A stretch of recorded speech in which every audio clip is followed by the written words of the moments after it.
Hello everyone, I'm here to do my 10-minute testimony and theory. So I'll start with a scripture, 1 Peter 2:9. But you are a chosen people, a royal priesthood, a holy nation, God's special possession, that you may declare the praises of him who called you out of the darkness and into his wonderful light. Once you were not a people, but now you are the people of God.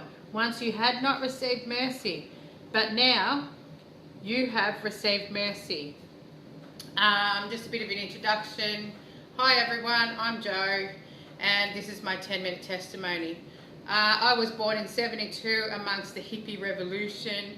I was my parents' flower child. They were psychedelic hippies and they were doing their thing. My nan ended up bringing me up for my childhood. She pulled me in under her wing and gave me a really safe place in a middle class home in the middle of Frankston. My pop was a bricklayer and my nan was a homemaker. I lived with my 2 uncles and my auntie, who were just a few years older than me, but one of my uncles was younger, 2 years younger than me. And a tragedy happened. He got run over. He went down the family home, down the driveway, crossed the road, and a car collected him and he died. Now, we didn't have a relationship with Jesus. We weren't going to church. So that shattered us. That was the first grief. I've lost 6 significant people in my life, really, really close. The second one was my dad. I was 29 years old. He was a chronic alcoholic, and he died in a bus fire. So he flicked a cigarette, drunk and disorderly, couldn't save himself, and he died. That really broke my heart. I was married. I'd been married since I was 21, so we had 2 children. And 6 months after my dad died, my kid's dad died, my husband died, and I still hadn't met Jesus. I knew of Jesus because my mum was now saved, but I didn't have a relationship with Jesus. I wasn't going to church. I wasn't reading the Word. So I was literally grief-ridden and broken by this stage. Our lives spiraled downhill. So that was Gemma and Darcy with me. We ended up in drug dens. I ended up with a drug habit. The people that I was hanging around with were people that were broken just like me. And I ended up in drug dens, and I was a stealer, I was a dealer, anything to get the drug to make me feel better. I had a drug habit with ecstasy and speed, amphetamines, and so we were couch surfing. I was homeless. I had no home. My car was breaking down all the time. I was literally jump starting it, and we didn't have our own home. And in amongst one of these houses, there was a group of people called shoppers. And so shoppers actually, what you do is and I ended up a part of it. This is where I become a stealer. A whole group of us, ranging from adults to young teens, would go out to do what we had to do to get what we needed to get. And so we would steal all of our food to eat for the week so that money wouldn't be spent on things that we wanted to buy the drugs with.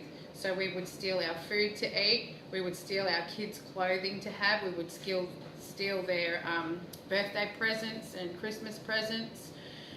We would then get a shopping list off the dealer and find out what they wanted, no matter what it was, and we would choose a shopping plaza and go and steal everything off that list.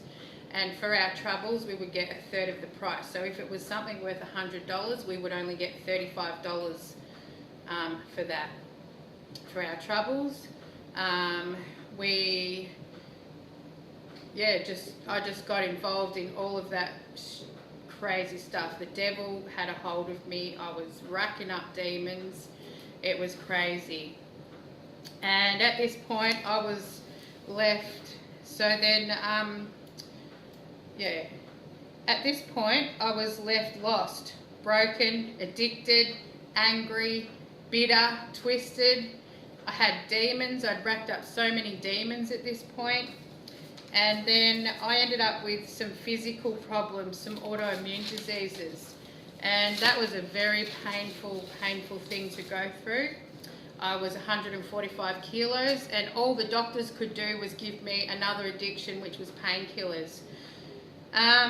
And I just want to read another scripture here at this point. Matthew 9:7. As you go, proclaim this message. The kingdom of heaven has come near. Heal the sick, raise the dead, cleanse those who have leprosy, drive out demons. Freely you have received, freely you give. So I'm here to say that at this point I was pretty desperate in life and really unwell with a habit with the pharmaceuticals, painkillers, and I didn't even want that.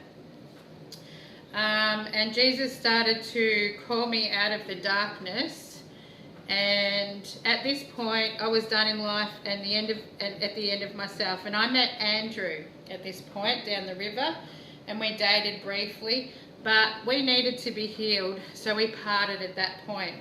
I then, and Jesus started to call me out of the darkness, and I met a lady down the street, and the voice of the Lord said, go and say hello to her in the middle of shopping.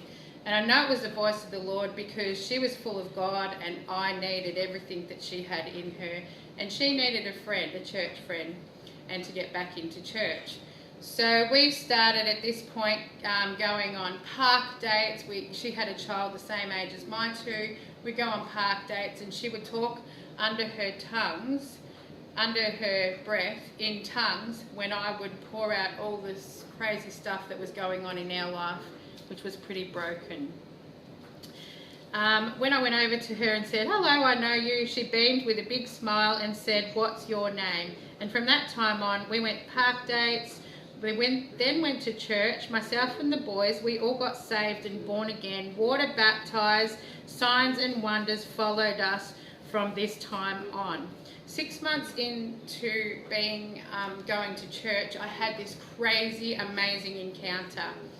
And it was from the testimony of other people that I would start to say to God at home, if you can set these people free, or you can heal them, Lord, you can heal me, just one touch. I surrender my whole life to you. Daily I would say, I surrender my whole life to you. Use me, do whatever you want, but Lord, heal me, touch me, please heal me. And one day, 6 months into this, and I mean, I was not, here I am again, Lord, help me, heal me, save me.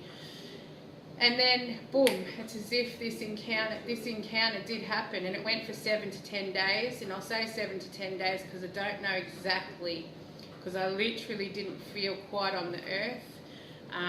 Matthew in the Bible was literally 3D. It popped out like a 3D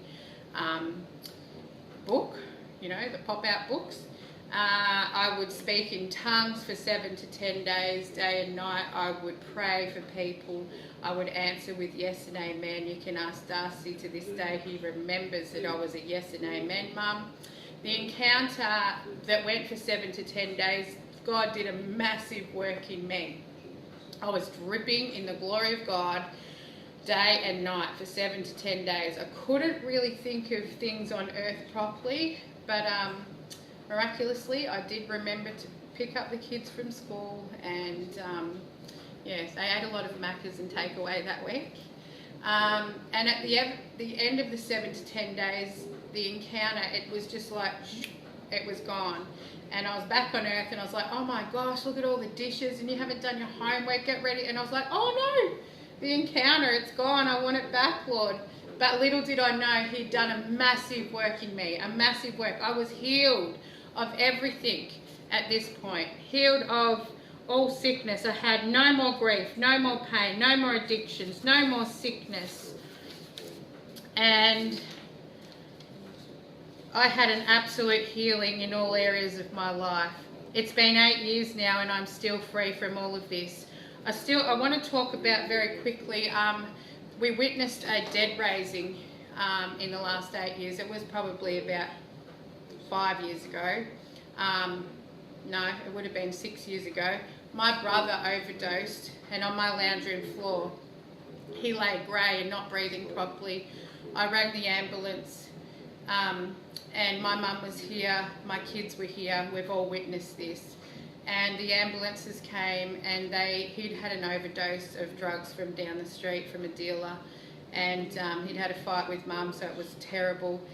And yeah, the ambulances declared him dead. They couldn't bring him back to life. I was crying, like, oh my gosh, I can't believe this. My mum drops to her knees and in full face says, Jesus, I'm not ready for you to take him. She sees my brother in Jesus' arms and says, give him back.